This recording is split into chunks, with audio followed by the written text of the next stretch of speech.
கோவிலுக்கு போறோம். கோவில் அப்படின்னு உடனே கோவில்ல கடைபிடிக்கக்கூடிய முக்கியமான விஷயங்கள்ல ஒண்ணுதான் அபிஷேகம்.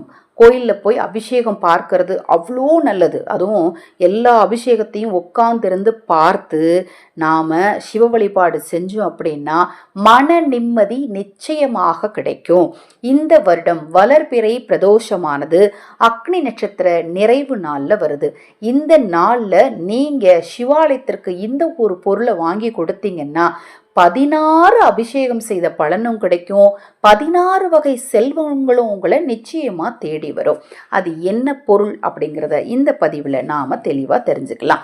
நம்ம சேனல்ல நான் போடக்கூடிய பதிவுகள்ல உங்களுக்கு சந்தேகம் இருந்தாலும், பூஜை பொருட்கள் உங்களுக்கு தேவைப்பட்டாலும், உங்கள் தனிப்பட்ட பிரச்சனைகள் எதுவாக இருந்தாலும் சரி, அந்த பிரச்சனைகளுக்கு ஏற்ற முறையான பரிகாரங்கள் தெரிந்து கொள்ள விரும்பினாலும், வைகாசி விசாக திருநாள்ல நான் மறுபடியும் சொல்றேன், முருகனின் அருள் உங்களுக்கு கிடைக்கணும்னா அக்ஷயபாத்திரம் உணவளிக்கும் திட்டத்தின் மூலம் ஆதரவற்றவர்களுக்கு உணவளிக்க முன்வாருங்கள்.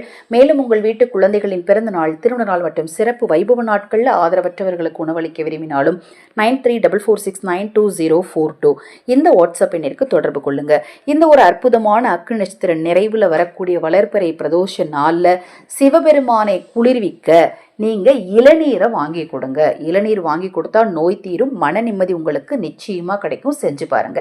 ஹரஹர சங்கர ஜெய ஜெய சங்கர. மகாபெரிவா திருவடி பாதம் சரணம் சரணம். நல்லதே நடக்கட்டும்.